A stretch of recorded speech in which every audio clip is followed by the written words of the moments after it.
Hi, Mike Gibson, Marc Bonaca, and we are here with Access Points talking about the update to the aortic disease guidelines. Give us the update in 3 minutes, Marc. So these guidelines have really changed the framework for aortic care. The last ones for thoracic disease were in 2010, and it's been a long time. There's been a lot of research. So updates in terms of genetics, updates in terms of different thresholds for intervention, actually intervening earlier at smaller dimensions for some patients, and really focusing on personalized care depending on the patient's family history, their genetics, whether they're syndromic, and then other features. So it's gotten far more nuanced and far more complex, but really an excellent summary of the data in a way that people can hopefully digest and implement in practice.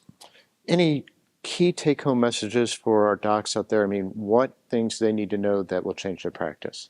So what you need to know for your practice is, one, you need to make sure your imaging is done by readers that are going to use the guidelines, because there are very specific ways to measure and places to measure, and the reporting standards have changed. So that's number one. You need to team up with the right imagers.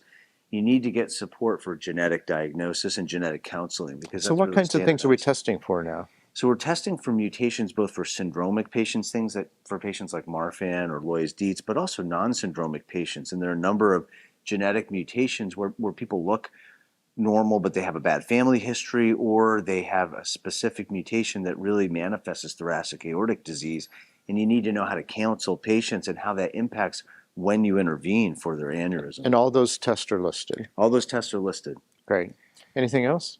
Well, I will say that when I put down the guideline the first time, I felt a little bit overwhelmed. There's a lot there. It's much more complex than it was. And I really do think that aligning with a multidisciplinary aortic program is probably going to make a lot of sense for practitioners that can, or even if there's not one at your center, virtually doing so, because you need a lot of support to integrate all the information in these very, very sophisticated guidelines. Marc, thanks for the update, and thanks to all of you for joining us here live for Access Points.